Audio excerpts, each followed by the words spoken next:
ಗೆಳೆಯರೆ, information pro YouTube ಚಾನಲ್ಗೆ ನಿಮಗೆ ಪ್ರೀತಿಯ ಸ್ವಾಗತ ಗೆಳೆಯರೆ. ಇವತ್ತು ನೋಡಿ 2026ರಲ್ಲಿ ಯಾವ್ಯಾವ ಹುದ್ದೆಗಳಿಗೆ ಅರ್ಜಿಯನ್ನು ಕರಿಬೋದು ಅಂತ ಇಲ್ಲಿ ಸರ್ಕಾರ ಒಂದು ಅಧಿಸೂಚನೆ ಪ್ರಕಟ ಮಾಡಿತ್ತು. ಆ ಒಂದು ಅಧಿಸೂಚನೆ ಬಗ್ಗೆ ಈ ಒಂದು ವಿಡಿಯೋದಲ್ಲಿ ಸಂಪೂರ್ಣವಾದ ಮಾಹಿತಿಯನ್ನು ತಿಳಿಸ್ತಾ ಹೋಗ್ತಾನೆ. ವಿಡಿಯೋವನ್ನು ಸಂಪೂರ್ಣವಾಗಿ ನೋಡಿ ಗೆಳೆಯರೆ. ಹಾಗೆ ವಿಡಿಯೋ ಇಷ್ಟೋದನ್ನು ಲೈಕ್ ಮಾಡಿ. ಹಾಗೆ ಚಾನಲ್ ಇನ್ನೂ ಸಬ್ಸ್ಕ್ರೈಬ್ ಆಗಿಲ್ಲ ಅಂದರೆ ಕೆಳಗಡೆ ಚಾನಲ್ನೇ ಸಬ್ಸ್ಕ್ರೈಬ್ ಬಟನ್ ಇದೆ, ದಯವಿಟ್ಟು ಸಬ್ಸ್ಕ್ರೈಬ್ ಮಾಡ್ಕೊಳ್ಳಿ. ವಿಡಿಯೋವನ್ನು ಮುಂದುವರಿಸ್ತಾ ಇದ್ದೇನೆ. ಬೆಂಗಳೂರು ನೋಡಿ, ಹೊಸ 2026ರ ಆರಂಭದಲ್ಲಿ ಸರ್ಕಾರ ಉದ್ಯೋಗ ಆಕಾಂಕ್ಷಿಗಳಿಗೆ ಸಿಹಿ ಸುದ್ದಿ ನೀಡಿದೆ. ಹೊಸ ವರ್ಷವು ಸರ್ಕಾರಿ ನೇಮಕಾತಿಯಲ್ಲಿ ದೊಡ್ಡ ಬದಲಾವಣೆಯನ್ನು ತರುವ ನಿರೀಕ್ಷೆ ಇದೆ. ಮೊದಲ ವರ್ಷದಲ್ಲಿ ವಿವಿಧ ಇಲಾಖೆಗಳಲ್ಲಿ ಖಾಲಿ ಇರುವ ಮತ್ತು ಭರ್ತಿ ಮಾಡುವ ಭರವಸೆ ನೀಡಿದ್ದ ಆಡಳಿತ ಈಗ ಮಹತ್ವದ ನೇಮಕಾತಿ ಪ್ರಕ್ರಿಯೆಗೆ ಸಿದ್ಧತೆ ನಡೆಸಿದೆ. ಸ್ನೇಹಿತರೆ, ಸರ್ಕಾರ ತನ್ನ ಯೋಜನೆಯನ್ನು ಕಾರ್ಯಗತಗೊಳಿಸಿದೆ. ಆದಲ್ಲಿ ಈ ಹೊಸ ವರ್ಷದ ಆರಂಭದಲ್ಲಿ 24,300 ಹುದ್ದೆಗಳ ನೇಮಕಾತಿ ಪ್ರಕ್ರಿಯೆ ಪ್ರಾರಂಭವಾಗಿದೆ ಅಂತ ಇಲ್ಲಿ ಮಾಹಿತಿಯನ್ನು ಕೊಟ್ಟಿದ್ದಾರೆ. ನೋಡಿ, ಬರೋಬ್ಬರಿ 24,300 ಹುದ್ದೆಗಳು ನಮ್ಮ ಕರ್ನಾಟಕದಲ್ಲಿ ಒಂದು ನೇಮಕಾತಿ ಮಾಡ್ಕೊಳ್ತೀವಿ ಅಂತ ಇಲ್ಲಿ ಗೌರ್ಮೆಂಟಿಂದ ಮಾಹಿತಿಯನ್ನು ಬಂದಿದೆ ಸ್ನೇಹಿತರೆ. ಮತ್ತು ಮುಖ್ಯಮಂತ್ರಿಗಳು ಇತ್ತೀಚೆಗೆ ವಿಧಾನ ಪರಿಷತ್ತಿನಲ್ಲಿ ಮಾತನಾಡಿ, ಆಂತರಿಕ ಮೀಸಲಾತಿಯ ಅನುಷ್ಠಾನದಿಂದ ಉಂಟಾಗುವ ವಿಳಂಬದಿಂದಾಗಿ ಪ್ರಕ್ರಿಯೆ ನಿಧಾನವಾಗಿತ್ತು. ಆದರೆ ಈಗ ಹಂತದ ನೇಮಕಾತಿ ಮತ್ತೆ ಹಾದಿಗೆ ಮರಳಿದೆ ಎಂದು ತಿಳಿಸಿದ್ದಾರೆ. ಹಣಕಾಸು ಇಲಾಖೆಯು ಈಗಾಗಲೇ ಮೊದಲ ಹಂತದಲ್ಲಿ 24,300 ಹುದ್ದೆಗಳಿಗೆ ಅನುಮೋದನೆಯನ್ನು ನೀಡಿದೆ. ಇದರ ಜೊತೆ ಕಲ್ಯಾಣ ಕರ್ನಾಟಕ ಸ್ಥಳೀಯ ವೃಂದದಲ್ಲಿ 32,132 ಹುದ್ದೆಗಳನ್ನು ಭರ್ತಿ ಮಾಡಿಕೊಳ್ಳುವುದಾಗಿ ಮೂಲಗಳು ತಿಳಿಸಿವೆ ಅಂತ ಇಲ್ಲಿ ಮಾಹಿತಿಗಳನ್ನು ಕೂಡ ಕೊಟ್ಟಿದ್ದಾರೆ. ಸರಿನಾ? ಮತ್ತು ಯಾವ ಹುದ್ದೆಗಳು ಭರ್ತಿ ಇವೆ ಅಂತ ಇಲ್ಲಿ ಕೊಟ್ಟಿದ್ದಾರೆ. ನೋಡಿ, ಕರ್ನಾಟಕದಲ್ಲಿ ಒಟ್ಟು 2,84,881 ಖಾಲಿ ಹುದ್ದೆಗಳಿವೆ. ಬರೋಬ್ಬರಿ 2,84,881 ಹುದ್ದೆಗಳು ಖಾಲಿ ಇವೆ ಅಂತ ಇಲ್ಲಿ ಕೊಟ್ಟಿದ್ದಾರೆ. ಇವುಗಳಲ್ಲಿ 96,844 ಹುದ್ದೆಗಳನ್ನು ಗುತ್ತಿಗೆ ಮತ್ತು ಹೊರಗುತ್ತಿಗೆ ಆಧಾರದ ಮೇಲೆ ತಾತ್ಕಾಲಿಕವಾಗಿ ಭರ್ತಿ ಮಾಡಿಕೊಳ್ಳಲಾಗಿದೆ. ಉಳಿದ 1,88,037 ಹುದ್ದೆಗಳಲ್ಲಿ 56,432 ಹುದ್ದೆಗಳನ್ನು ಭರ್ತಿ ಮಾಡಲು ಸರ್ಕಾರದ ಕಾಯೋನ್ಮುಖವಾಗಿ ಕಳೆದ 3 ವರ್ಷಗಳಲ್ಲಿ 562 ಗ್ರೂಪ್ ಎ, 619 ಗ್ರೂಪ್ ಇ ಮತ್ತು 23,119 ಗ್ರೂಪ್ ಸಿ ಹುದ್ದೆಗಳನ್ನು ಭರ್ತಿ ಮಾಡಲು ಅನುಮೋದನೆ ನೀಡಲಾಗಿದೆ ಅಂತ ಕೊಟ್ಟಿದ್ದಾರೆ. ವಿವಿಧ ನೇಮಕಾತಿ ಪ್ರಾಧಿಕಾರಗಳ ಮೂಲಕ 8,157 ನೇಮಕಾತಿಗಳು ಪೂರ್ಣಗೊಂಡಿವೆ. ಸರಿನಾ? ಮತ್ತು 3,081 ಹುದ್ದೆಗಳು ಇಲ್ಲಿ ಪ್ರಗತಿಯಲ್ಲಿವೆ ಅಂತ ಇಲ್ಲಿ ಮಾಹಿತಿಗಳನ್ನು ನೀಡಿದ್ದಾರೆ ಸ್ನೇಹಿತರೆ.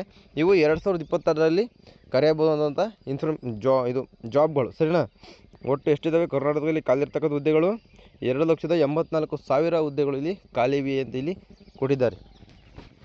ಸರಿನಾ? ಇವನ್ನ ಹಂತವಾಗಿ ಫಿಲ್ ಮಾಡ್ಕೊತಾರೆ ಜಾಬ್ಗಳನ್ನು. ಸರಿನಾ? Group A, group B, group C ಹೀಗೆ ಹಂತವಾಗಿ ಇಲ್ಲಿ ಫಿಲ್ ಮಾಡ್ಕೊಳ್ತಾರೆ. ಮತ್ತು ಶಿಕ್ಷಣ ಇಲಾಖೆಯಲ್ಲಿ ಹೆಚ್ಚು ಹುದ್ದೆಗಳು ಖಾಲಿ ಇವೆ. ಸರಿನಾ? ಅತಿ ಹೆಚ್ಚು ಖಾಲಿ ಹುದ್ದೆಗಳು ಶಾಲಾ ಶಿಕ್ಷಣ ಮತ್ತು ಸಾಕ್ಷರತಾ ಇಲಾಖೆಯಲ್ಲಿ ಖಾಲಿ ಇವೆ ಅಂತೇಳಿ ಕೊಟ್ಟಿದ್ದಾರೆ. ಅವುಗಳ ಸಂಖ್ಯೆ 79,694 ಹುದ್ದೆಗಳು. ನಂತರ ಆರೋಗ್ಯ ಮತ್ತು ವೈದ್ಯಕೀಯ ಶಿಕ್ಷಣದಲ್ಲಿ 37,572 ಹುದ್ದೆಗಳು ಖಾಲಿವೆ.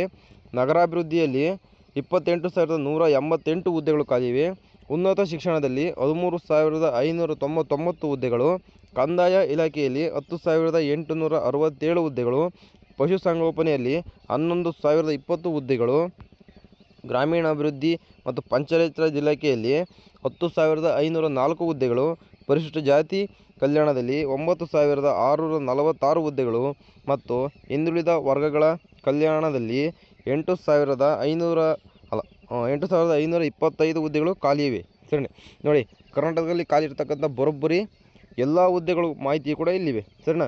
ಅತಿ ಹೆಚ್ಚು ಖಾಲಿ ಇರೋದು ಶಿಕ್ಷಣ ಇಲಾಖೆಯಲ್ಲಿ ಎಷ್ಟು 79,000 ಹುದ್ದೆಗಳು ಖಾಲಿ ಇವೆ.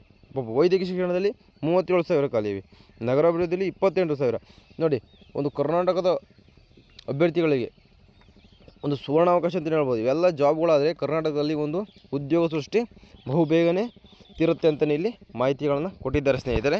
ಮತ್ತು ವೈದ್ಯರ ನೇಮಕಾತಿಗೆ ಹೆಚ್ಚಿನ ಆದ್ಯತೆಯನ್ನು ಇಲ್ಲಿ ಕರ್ನಾಟಕ ಸರ್ಕಾರ ನೀಡ್ತಾ ಇದೆ. 2026ರ ಆರಂಭಿಕ ತಿಂಗಳಲ್ಲಿ ಆರೋಗ್ಯ ಸೇವೆಗಳ ಮೇಲೆ ಹೆಚ್ಚಿನ ಗಮನ ನೀಡಲಾಗುವುದು. 3,000 ವೈದ್ಯರ ಹುದ್ದೆಗಳಲ್ಲಿ 1,500 ಹುದ್ದೆಗಳನ್ನು ಈ ವರ್ಷ ಭರ್ತಿ ಮಾಡಿಕೊಳ್ಳಲಾಗುವುದು. 800 ವೈದ್ಯರ ನೇಮಕಾತಿ ಪೂರ್ಣಗೊಂಡಿದ್ದು ಅವರಿಗೆ ಕೌನ್ಸಿಲಿಂಗ್ ಮೂಲಕ ಪೋಸ್ಟಿಂಗ್ಗಳನ್ನು ನೀಡಲಾಗುವುದು. ತಕ್ಷಣ ಅಗತ್ಯಗಳನ್ನು ಪೂರೈಸಲು ಸರ್ಕಾರ 337 ತಜ್ಞ ವೈದ್ಯರು ಮತ್ತು 250 ಸಾಮಾನ್ಯ ಕರ್ತವ್ಯ ವೈದ್ಯಾಧಿಕಾರಿಗಳನ್ನು ಗುತ್ತಿಗೆ ಆಧಾರದ ಮೇಲೆ ನೇಮಿಸಿಕೊಳ್ಳುತ್ತಿದೆ. ಒಂದು ವೇಳೆ ನೇಮಕಾತಿ ಪ್ರಕ್ರಿಯೆಗಳು ಅಂದುಕೊಂಡಂತೆ ನಡೆದರೆ ಕರ್ನಾಟಕವು 2026 ಇತ್ತೀಚಿನ ವರ್ಷಗಳಲ್ಲಿ ಅತ್ಯಂತ ಸಕ್ರಿಯ ನೇಮಕಾತಿ ಅಭಿಯಾನದೊಂದಿಗೆ ಪ್ರಾರಂಭಿಸಬಹುದು. ಇದು ಪ್ರಮುಖ ಸಾರ್ವಜನಿಕ ಸೇವಾ ವಲಯಗಳಲ್ಲಿ ದೀರ್ಘಕಾಲದಿಂದ ಬಾಕಿ ಉಳಿದಿರುವ ಹುದ್ದೆಗಳನ್ನು ಭರ್ತಿ ಮಾಡಲು ಕಾಲಮಿತಿಯನ್ನು ನಿಗದಿಪಡಿಸುತ್ತದೆ. ಸರಿನಾ?